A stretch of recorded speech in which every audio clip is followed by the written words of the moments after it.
Bonjour à tout le monde. Donc on va continuer le montage de la Genius GTC8. Donc je vous explique ce que j'ai fait. Donc j'en étais au montage hier. J'avais déjà monté la platine, tout ça. Et il me restait à faire le câblage. Donc le câblage, je ne vous l'ai pas fait en vidéo parce que c'est long et un peu fastidieux. Donc finalement j'ai choisi de faire le câblage moteur vario avec les fils qui passent par ici. J'ai mis un morceau de gaine thermo pour cacher les soudures. Donc tout passe par là. J'ai reçu ce matin à la première heure un support ventilo qui sera le support ventilo qu'on aura en option pour les électriques, qui sera légèrement modifié parce que là il vient un peu toucher, donc j'ai dû le retailler, mais c'est le prototype que j'ai reçu qui sera voilà. Vous voyez, les câbles passent dessous.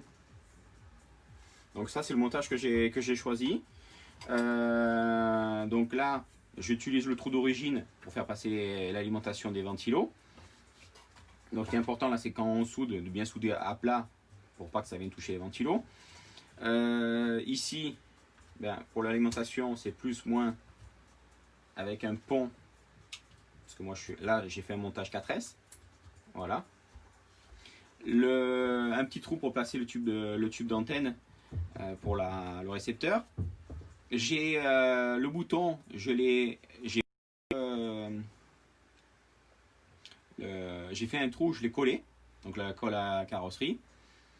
Ici je fais sortir le fil pour la puce, et ce que j'ai fait un trou pour faire passer le câble variateur et le cerveau par dessous. Ici là, à ce niveau là, à cet angle, j'ai un trou à peu près de 8 mm, juste pour passer les deux prises. Donc je fais rentrer le câble du variateur et du cerveau par dessous ici. Là j'ai le bouton qui est collé. Donc là le câble redescend parce que c'était un peu juste de le coller, le bouton à mon goût, par dedans, pour que le câble soit dedans. Bon, je trouve un peu juste, j'ai préféré faire comme ça. Donc là le câble descend et le mou il est juste là dessous. Donc voilà, et quand on appuie,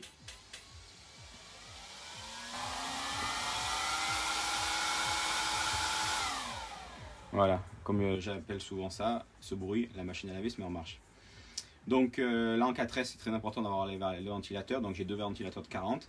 Comme je dis, c'est un support ventilo là qui est un proto. Il y a juste une petite modif de mesure, mais qui sera le support ventilateur option qu'on aura. Donc ça c'est la partie radio, installation radio que j'ai faite. Vous voyez.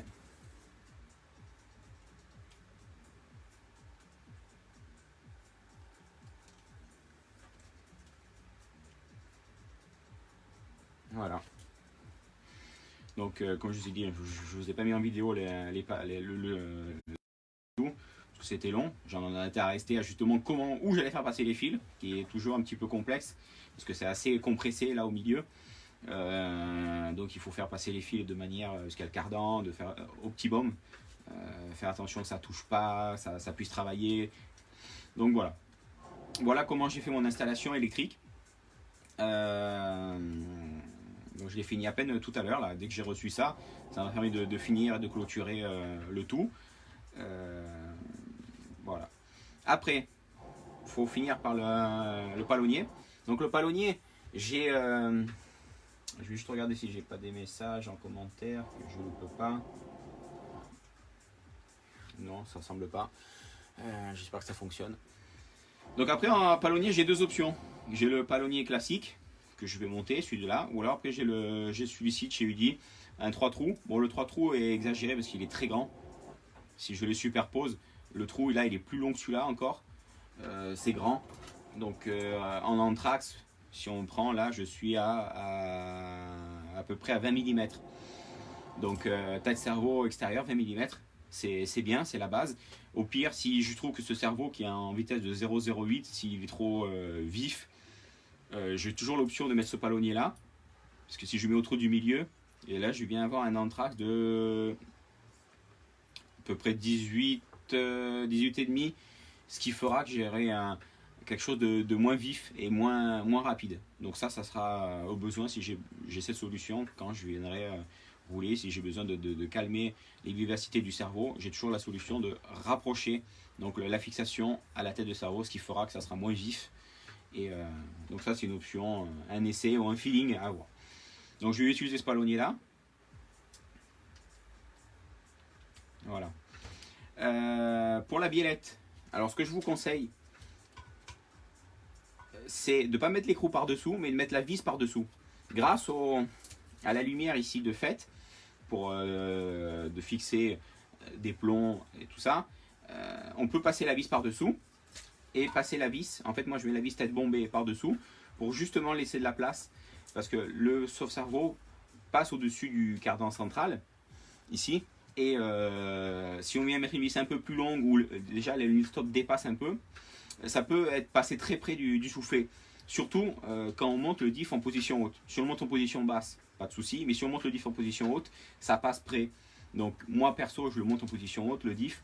Donc je vous conseille que si un jour vous êtes en position basse, vous voulez monter et pas avoir la meilleure surprise à dire ah merde, mon soufflet s'est abîmé parce que ça a venu toucher, de mettre directement la vis d'origine de votre premier montage, tête bombée par dessous. Voilà. Alors après, la biellette. Ce que je fais, je prends une vis tête, une vis sans tête de 12 mm. Donc ça c'est l'échappe. Parce que ce qu'il faut savoir, c'est qu'aujourd'hui le châssis Genius est né en partant d'une base de X-Ray. Donc c'est pour ça que sur la voiture on a des pièces, les triangles, les cardans, les amortisseurs qui sont des pièces X-Ray, parce que à la base la voiture devait être juste un kit de conversion. Finalement on a eu tellement de demandes qui a fait que les Italiens se sont un petit peu entre guillemets précipités et ont fourni des voitures complètes en partant de kit X-Ray. Ce qu'il faut savoir, c'est que quand on monte une voiture, quand la Genius elle est vendue, à la base c'est un kit X-Ray où ils récupèrent les pièces qu'ils ont besoin pour compléter la Genius. Parce qu'à la base, la voiture, la Genius devait être qu'un kit de conversion. Mais on a eu tellement de demandes que ça valait le coup de faire ça. Chose qui, dans le futur, se fera plus. Parce que l'objectif de Genius, dans le futur, est d'avoir un 100% Genius. Donc, dans le futur, petit à petit, les pièces X-Ray vont disparaître au profit des pièces 100% Genius. Donc là, en l'occurrence, on a l'échappe longue de direction de la X-Ray, parce que leur système est fait différemment. Il est plus long. Donc, ce que je vous conseille, pour que le montage soit optimum,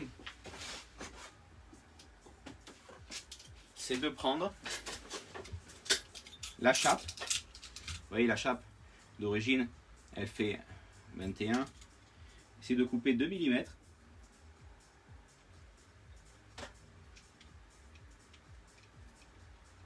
Mettre un coup de, hop là, un coup de cutter.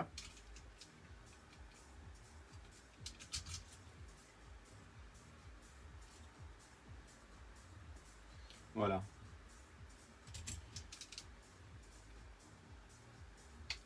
On va faire pareil sur la suivante.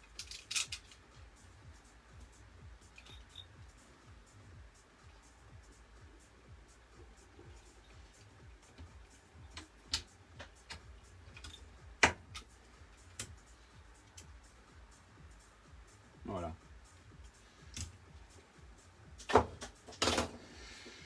Alors, après on visse.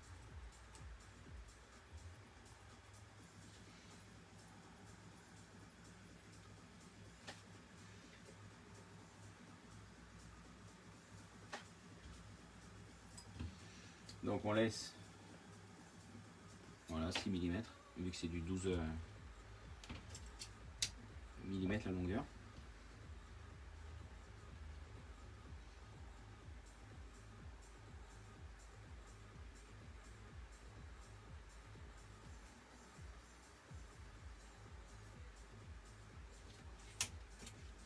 Pour arriver à un total, voilà, de 38.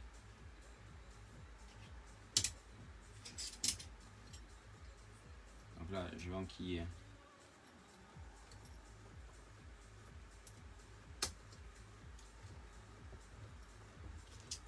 les billes.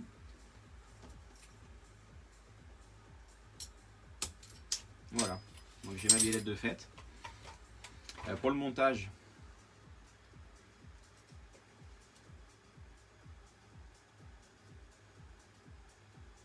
alors après les hauteurs de comment dirais-je, ici de chape, suivant le sauve-cerveau qu'on utilise, pas le sauve-cerveau, suivant le cerveau ou les palonniers, peut varier énormément d'une marque à l'autre.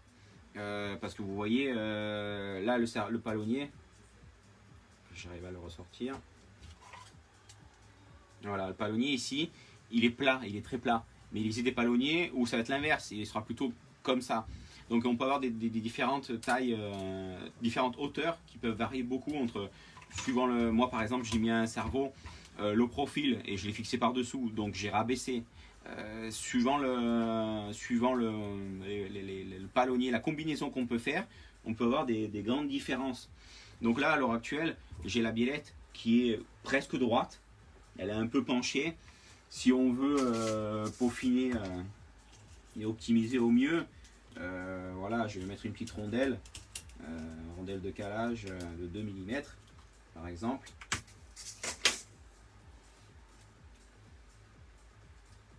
Hop, je mets ça par-dessus. Et je mets mon écran.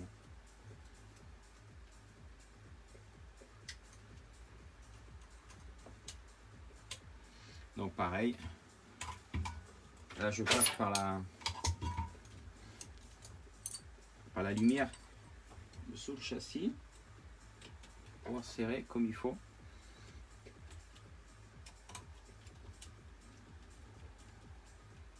Voilà.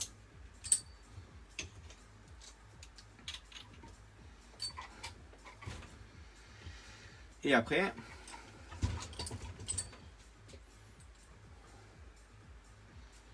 on vient visser, voilà, par-dessus la biellette. Donc voilà le montage de fait.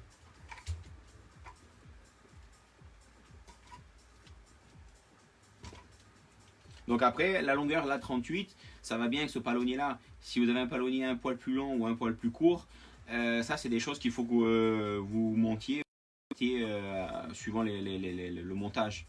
Parce que ça, comme je vous ai expliqué, il n'existe pas de standard. Suivant la marque de cerveau, la hauteur, les palonniers, il peut y avoir des différences. Donc ça peut varier d'une marque à une autre, d'un montage à un autre. Donc voilà, là moi en tout cas, monté comme je suis monté, j'ai monté ça comme ça. Et voilà. Là la vis pour l'instant je la mets pas, je la mettrai une fois que je ferai tout mon setup radio. Comme on a déjà vu, maintenant ma voiture, le train avant est complet. La partie centrale, les accus, les soudures, tout fonctionne. C'est soudé. La partie arrière, pareil, c'est libre. Ça, tout est monté. Là, à l'heure actuelle, la voiture telle qu'elle est là, il faut lui faire un setup complet et la mettre d'équerre. Donc ça sera dans une prochaine vidéo qui sera consacrée que au setup de la voiture. Là, on va finir, pour ceux qui suivaient, qui m'ont suivi depuis le début, il faut finir les amortisseurs. Donc voilà les amortisseurs qu'on va fermer. Donc je vais compléter, j'avais mis pas le niveau complet, donc on va compléter.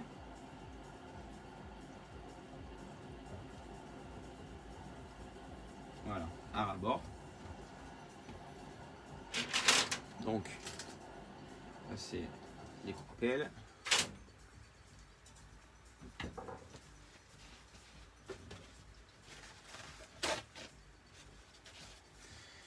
Donc maintenant on va fermer les amortisseurs. Donc en l'occurrence, oula, ça va faire un carnage. Donc les amortisseurs, j'avais marqué sur les pistons les avant, les arrière. Donc arrière, avant. Donc on va commencer par les avant. Donc là, je suis à ras-bord.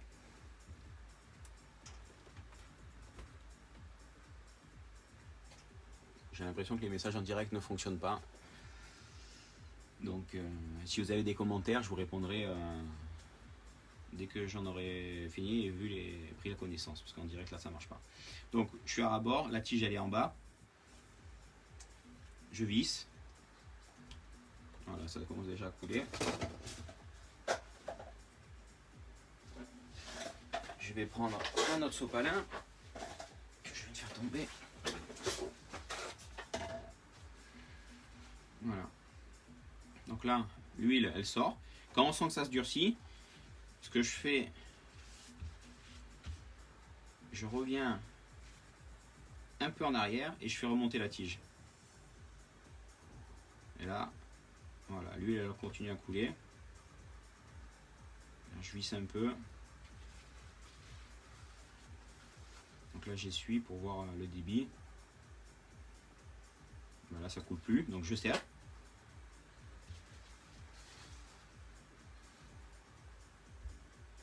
Voilà, je fais marcher l'amortisseur.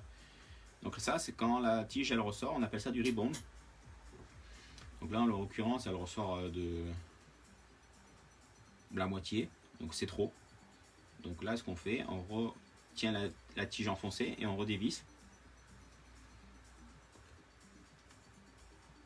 Voilà, là on voit qu'il y a un peu d'huile qui sort.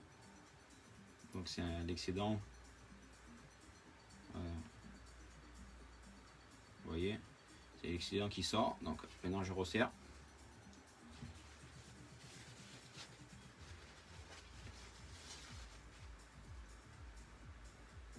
Le tisseur là il est onctueux, il est nickel, il n'y a pas d'air. Donc voilà, quand j'appuie je vois qu'il y a encore du rebound.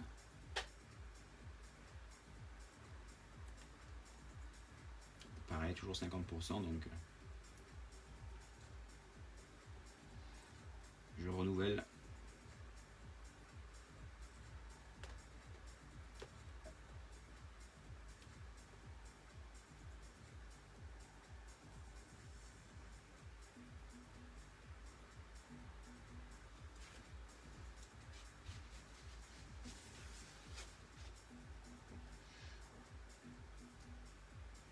Donc là la tige elle sort toujours à peu près de 5 mm. Donc là c'est pas grave, ça je vais le laisser. Donc les amortisseurs sont faits pour la première fois. S'il y a un poil de rebound de suite, c'est pas très grave, c'est quelque chose qui va s'estomper une fois que ce sera roulé. Donc pour mémoire, je me marque que c'est un amortisseur au marqueur avant, avec le type de piston que j'ai dedans et l'huile. Comme ça. Donc voilà. Et après on met le ressort. Et on ferme avec la coupelle. Voilà. Un amortisseur de fer.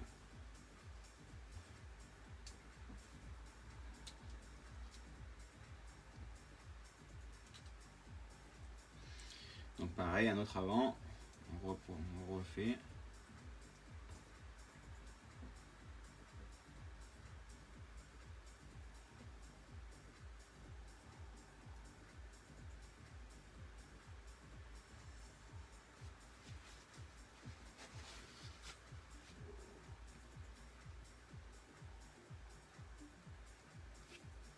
Hop.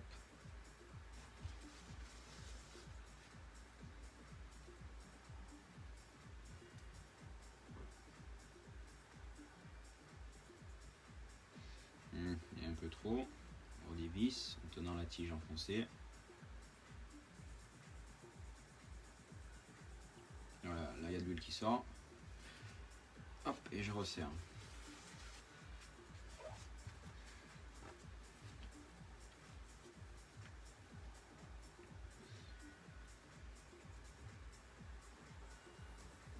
Voilà, comme l'autre.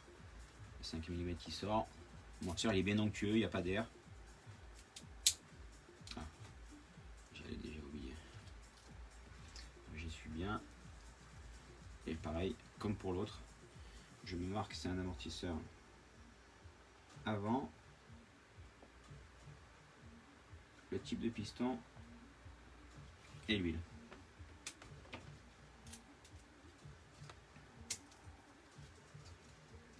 Et de deux.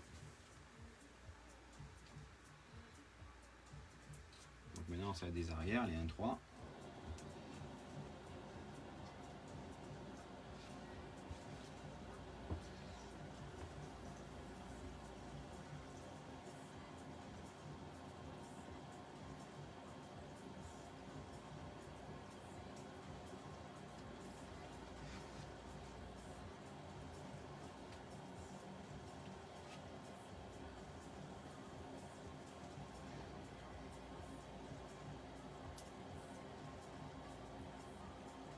Bon, ben là, j'ai bien fait direct. Il y a 5 mm. Bon, 5 mm, c'est comme je vous dis, c'est acceptable. Comme ribombe, surtout quand ils sont faits, c'est pas. C'est bon. On essuie bien. Et pareil.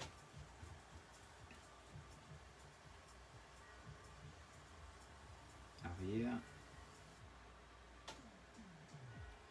8 x 1, 3. Et l'huile.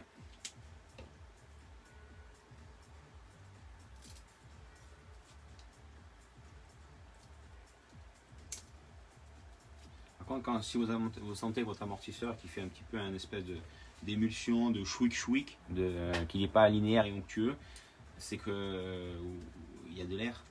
Donc en général, quand c'est comme ça, il faut ou utiliser une boîte sous vide, comme j'ai fait, ou alors laisser reposer et laisser la gravité faire son effet et laisser les bulles d'air remonter. Mais ça prend un peu plus de temps.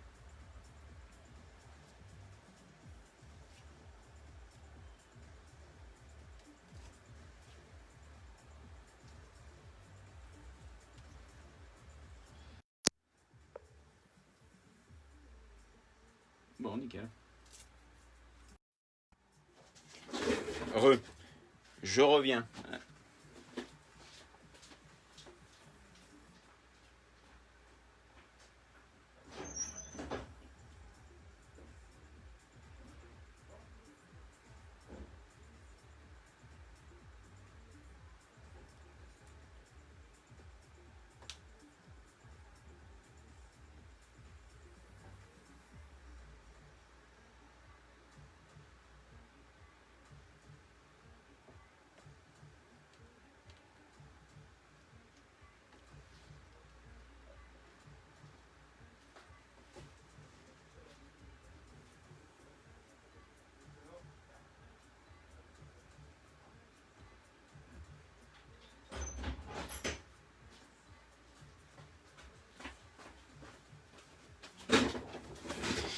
Voilà, de retour, désolé. Une petite livraison. Les joies du direct.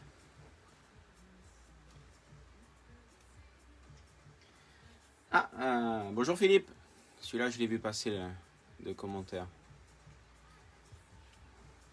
Donc voilà. Là, le dernier, pareil. On va marquer ce que c'est. Arrière.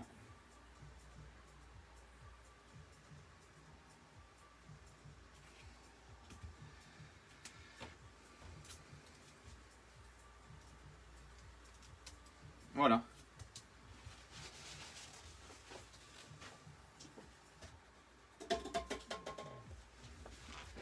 Les amortisseurs sont prêts à être montés, mais ça on le montrera une fois le setup fait ou pendant le setup. Donc maintenant, voilà la voiture. Et ben là maintenant, il n'y a plus qu'à couper cette vidéo et je reviendrai pour la vidéo spéciale setup complet de la voiture. Donc avec plaisir et à tout à l'heure.